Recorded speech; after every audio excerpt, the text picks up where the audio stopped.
I think in today's society, it's oftentimes difficult, or it's honestly easier to look at and focus on differences as flaws within one another.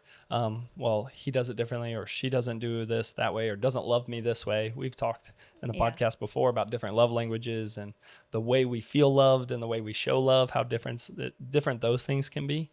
And so I think it's easier for us to put our minds focus on those things as opposed to really focusing and sometimes trying and choosing the harder option in a day, which is to love each other.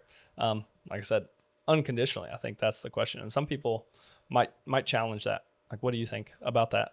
When I say the word unconditional, is that easy?